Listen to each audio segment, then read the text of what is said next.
De regreso con ustedes, 7 de la mañana con 3 minutos. Comenzamos nuestra segunda hora este viernes 20 de septiembre. Claudio Fermín sigue con nosotros en este segmento de entrevistas. Dejamos en el aire la idea que tenía que ver con cómo el pueblo, cómo los ciudadanos en las redes sociales y también algunos dirigentes políticos del país han asumido la posición que ustedes desde el día lunes tienen en cuanto al diálogo. Colaboracionistas, generando divisiones en la oposición venezolana.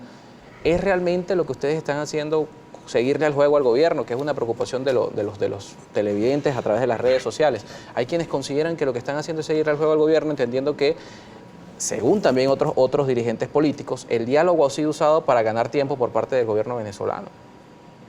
Bueno, yo no tengo duda alguna, a mí no me cabe ninguna duda que un gobierno que ha sido tan cerrado, un gobierno que ha sido tan impermeable, ha sido muy difícil. Son pocos, muy pocos los casos de rectificación, de reorientación programática, de admitir errores. Incluso a los presos políticos apelan a eufemismos, privados de libertad. Entonces, no cabe duda que el gobierno ha dado rienda suelta a las negociaciones, desde mi comprensión, bueno, porque se siente con el agua al cuello. Ahora, yo como ciudadano pregunto, ¿y esa situación del gobierno de estar necesitado de negociar, un demócrata o un dirigente sindical que necesita reclamar sus derechos, o un miembro de una cámara de comercio, de una asociación de productores que quiere que el gobierno deje de hostigarlo, o un funcionario o una oficina deje de hacerle la vida difícil en el campo?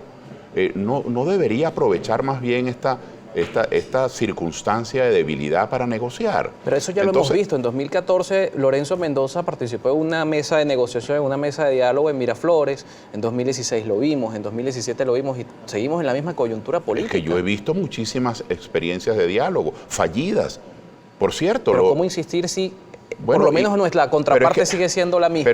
Pero es que el error no es del diálogo. Usted con la dinamita puede abrir un boquete en una montaña para que dos pueblos se comuniquen, o con la dinamita puede asesinar una población. El error no es de la dinamita, es cómo se use. Usted con un cuchillo puede agarrar un pedazo de carne y cortarlo en bistec para repartirlo, o usted con un cuchillo puede maltratar a alguien. El cuchillo no es el culpable. El diálogo es una herramienta. Ahora, si quien dialoga dice, mira, todo o nada, caramba. O si quien dialoga dice, mire, yo vengo a dialogar contigo, pero tú te sales porque eres un usurpador, te sales mañana. Bueno, ¿y cuál es el diálogo? O si el que dialoga dice, mire, yo vengo a dialogar con usted, pero yo quiero más bloqueo económico para que el país quiebre. Entonces, ¿no será que la manera de dialogar ha sido incorrecta? Ahora, si nosotros dialogamos buscando acuerdos parciales, si nosotros dialogamos diciéndole, mire, señor gobierno, porque estoy dialogando con el gobierno, o es que Maduro representa que Cantinflas, Haití, Londres. Maduro es el gobierno de Venezuela. Ahora, nosotros estamos dialogando para reclamarle de una manera civilizada, de una manera pacífica, lo que creemos que hay que lograr. Nosotros creemos que la Asamblea Nacional tiene que funcionar. Esa asamblea que fue declarada arbitrariamente en desacato, esa asamblea que el Tribunal Supremo de Justicia no le hace caso porque la declaró en desacato, esa asamblea la necesitamos. Y eso está en la mesa, porque dentro de los 6 acuerdos no figura el desacato. Eso está en la mesa. Esa asamblea que tiene que nombrar un Consejo Nacional Electoral, al menos lo que yo percibo en todos los pueblos y en todo el país, y los persigo también en las redes, es que los venezolanos queremos un Consejo Nacional Electoral. ¿Y por qué no lo negociamos? Yo creo que nosotros necesitamos que salga no solamente el doctor Edgar Zambrano, sino todos los presos políticos. ¿Y por qué no lo podemos negociar? Es decir, si otros fracasaron, usted no tiene el derecho de intentarlo. Es decir, si otros hicieron una diligencia y no le hicieron bien, o las circunstancias no le fueron adversas, entonces nosotros tenemos que, ¿qué hacemos? Y ustedes suman en este fracaso, es decir, tiramos la toalla, no puede ser. Este fracaso a Oslo. Vamos a revisar la participación de la audiencia. Sí, yo no le he visto resultados. Vamos a leer los comentarios y los seguimos abordando. Claudio Fermín está con nosotros conversando en Primera Página. Ya vamos a seguir abordando el tema de la negociación. Antes vamos a revisar sus comentarios en las redes sociales con Zoe Rodríguez Pérez. Así es, Carlos, cuando son las 7:06 de la mañana, de inmediato nos corresponde revisar la participación de nuestros televidentes a través de nuestra cuenta en Twitter, Primera Página, con la etiqueta Primera Página. A esta hora ya somos tendencia en la posición número 1 en Venezuela. Vamos de inmediato a leer una pregunta de Juan Manuel Cabeza. Buenos días. En este diálogo, si le proponen un cargo en el gobierno para solventar la crisis, ¿lo aceptaría? Pues no, es que este diálogo no es para buscar puestos, este diálogo no es para crear una alianza de gobierno, este diálogo es para que podamos impulsar un proceso de distensión política, o es que creemos que, repito, en esta confrontación extrema, en este juego trancado podemos resolver algo. Incluso este diálogo tiene dos circunstancias distintas de todos los diálogos anteriores. En este diálogo nosotros, los que hemos tenido la circunstancia de promoverlo, la mesa nacional, porque esta no es una mesa con interferencias extranjeras, esta es una mesa soberana, esta es una mesa entre venezolanos.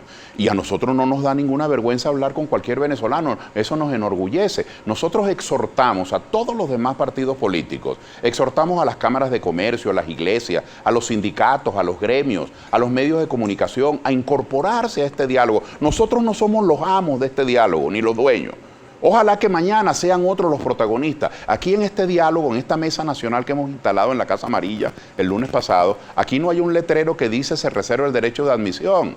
Por lo contrario, este es una invitación al país y un detalle que para mí es un deslinde. Nosotros hemos publicado, hemos anunciado al país un documento, le estamos diciendo al país qué es lo que estamos dialogando, qué es lo que estamos discutiendo y debatiendo, qué es lo que estamos negociando o qué es lo que queremos reclamarle al gobierno. Es decir, aquí no hay secreto, esto no es una caja negra. Yo creo que esto es un avance. Ahora, pero insisto, el diálogo no es el culpable. Y si mañana estos interlocutores, sí, porque eso pudiera ocurrir, si mañana estos interlocutores no llegan a un resultado, pues que vengan otros y lo intenten, porque ¿saben cuál es la salida? Si no tenemos éxito en estas conversaciones, hay una salida, bueno, nos resignamos, no hay nada que hacer, como gente que con mucho dolor piensan que no hay nada que hacer y se van del país buscando una vida porque ya perdieron la esperanza. ¿Y cuál es la otra salida? La violencia. Es decir, cuando Guaidó dice que ya no hay nada que dialogar, ¿qué quiere decir eso? Es decir, que vamos a salir de esto a la brava. No, yo protesto eso. Yo quiero decir contundentemente, pero con mucha franqueza para los televidentes, para la gente que está detrás de las cámaras de Globovisión, yo quiero decirles que nosotros digo los venezolanos, tenemos que hacer todo cuanto esté a nuestro alcance para resolver estas diferencias de manera democrática y pacífica. Hay quienes me dicen, pero es que ellos no son demócratas, ¿no? Porque hay gente que simplemente despacha al otro de un solo vuelo. Y yo les digo, bueno, pero nosotros sí. O sea, ¿qué valores tenemos que adoptar nosotros? Bajo el falso argumento o bajo el dudoso argumento o bajo el veraz criterio de que aquellos no son demócratas, entonces usted se convierte en militarista, usted se convierte en un guerrero. No, la salida de Venezuela no es a la brava. Si aquí viniera mañana un gobierno de una manera abrupta, de una manera violenta, por una insurrección o un golpe de Estado, y más indigno, por una intervención militar extranjera, bueno, las bajas, la familia venezolana estaría enlutada, pero apartando ese gran dolor solo para el análisis, porque eso no se puede apartar. ¿Ustedes creen que un gobierno que emerja de la violencia va a ser estable? ¿No será que ese gobierno correría el riesgo de a los 4 o 5 meses perder el gobierno y entrar nosotros en una vorágine de violencia? Eso es una solución.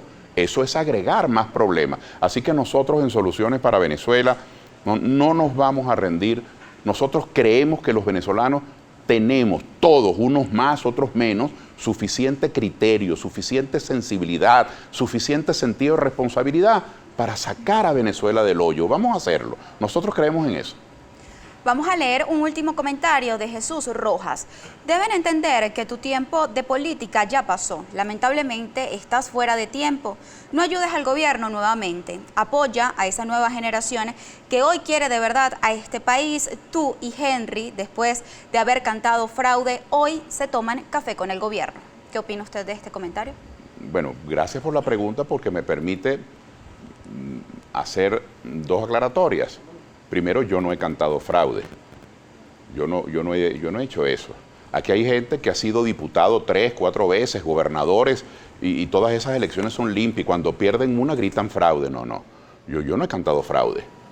Aquí hubo elecciones el 20 de mayo del 18. Es que por ahí comienza el problema. Cuando usted no acepta la realidad, cuando usted se construye su propio mundo para agradar a sus parciales o para sentirse bien consigo mismo, bueno, está construyendo ese espacio esquizofrénico. Usted se construye su propia realidad. Aquí hubo elecciones el 20 de mayo del 18. Yo voté para que Maduro no siguiera allí. Ahora Maduro siguió allí porque hubo millones, más de 10 millones de venezolanos que querían que Maduro saliera y de manera insólita hubo gente que le dijo, no votes, pero entonces ¿cómo salimos? A la brava. Por un golpe de Estado. Eso es lo que quieren para Venezuela. Pero ¿cómo votar si no hay condiciones justas y no hay un CNE que sea imparcial? Mire, cuando según, no lo según hay. los dirigentes políticos. No, perdón, y yo también creo que ese CNE hay que cambiarlo. Entonces, ¿cómo llamar a la gente a votar entendiendo que las condiciones no son justas? Bueno, que te no son explico. transparentes? Gracias por la pregunta, te explico. Yo creo que hay que cambiar el Consejo Nacional Electoral y yo creo que los venezolanos que están en el exterior tienen el derecho a votar porque Venezuela está donde quiera que esté un venezolano y yo creo que hay que depurar el registro electoral y creo que hay que acabar con el voto asistido porque lo desnaturalizaron, lo que fue una reivindicación, lo contaminaron como si fueran verdugos, acabando con el secreto del voto. Nosotros reclamamos garantías electorales, pero no renunciamos al voto. Jamás, porque las garantías electorales se reclaman para proteger al voto. Ahora, si usted ni siquiera puede proteger su propio voto, usted reclama garantías electorales y no puede proteger ni el suyo porque no lo emite. Para nosotros es una contradicción. Así que el voto es la herramienta que tenemos para avanzar. Y el voto masivo, cuando hay descontento, el voto masivo le gana a cualquier trampa. Mire, hay estudios muy claros, y esto lo puedo decir en 2 minutos. Hay estudios que revelan que... menos de eso. Entonces, en 1 minuto lo digo.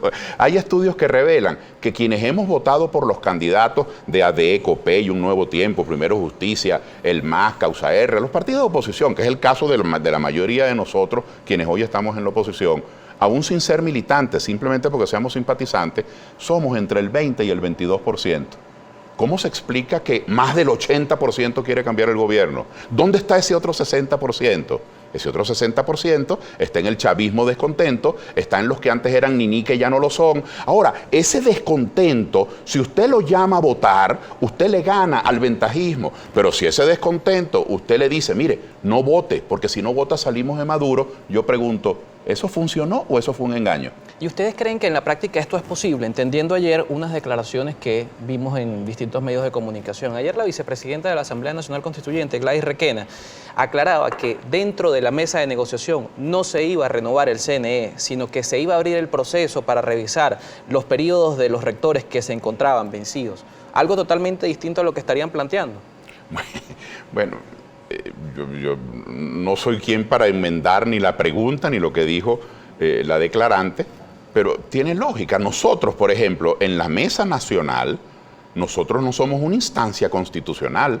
Nosotros no tenemos ninguna atribución jurídica para cambiar el CNE. Pero no, dentro de la negociación, la renovación del CNE. Sí, pero la negociación es un proceso político para comprometer a quienes pueden cambiar el CNE, que son los diputados de la Asamblea Nacional. O sea, ¿quiénes somos nosotros para cambiar el CNE?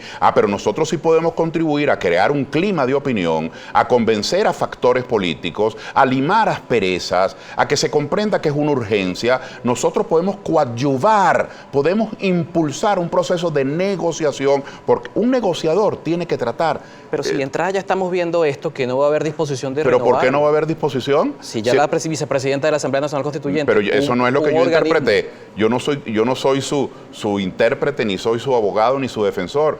Yo ni sé cómo fue redactada la nota de sus declaraciones, pero está muy claro que nosotros en la mesa, nosotros no somos ni Asamblea Nacional, que es la que por la Constitución puede designar el Consejo Nacional Electoral, nosotros no somos Tribunal Supremo de Justicia, que es el que puede designar el Consejo Nacional Electoral si se declarase la omisión legislativa, pero son los factores políticos el origen de los actos de esos grupos, de esas instancias constitucionales como la Asamblea. Entonces yo creo pero que la Asamblea Nacional Constituyente hoy también es un órgano que no lo han mencionado dentro de la negociación y dentro de la discusión. Sí, como no, sí está mencionado. En el documento está en uno de los puntos que esta mesa nacional de diálogo va a ocuparse de hacerle un seguimiento al funcionamiento de la constituyente. Bueno, porque hay cosas que hay que poner en orden. O sea, la constituyente que hoy, según sus propios términos, es plenipotenciaria, pero la constituyente no puede durar toda la vida. La constituyente no puede ser la constitución de hecho,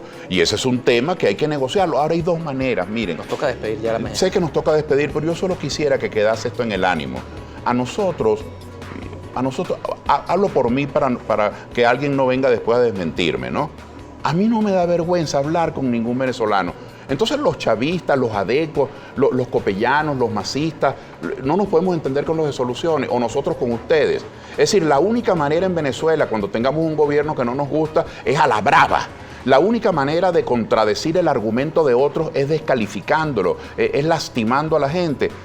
Yo hago votos no solo porque salgamos de este hoyo y designemos un nuevo Consejo Nacional Electoral y terminen de liberarse los presos políticos y acordemos medidas económicas de reivindicación de la capacidad adquisitiva, sino que yo hago votos porque los venezolanos recuperemos el concepto de nación, que a nadie le dé vergüenza sentarse con otro venezolano. Que los problemas del país estén encima de los intereses políticos. Que pongamos a Venezuela primero, eso es lo que tenemos que hacer. Muchísimas gracias por acompañarnos esta mañana. Es Claudio Fermín, presidente del Partido Soluciones para Venezuela, también sociólogo y profesor universitario. Ustedes, como siempre, también gracias por hacer de nuestra etiqueta tendencia número 1 en Venezuela ya a esta hora, 7:18 minutos. Una pausa y seguimos con más.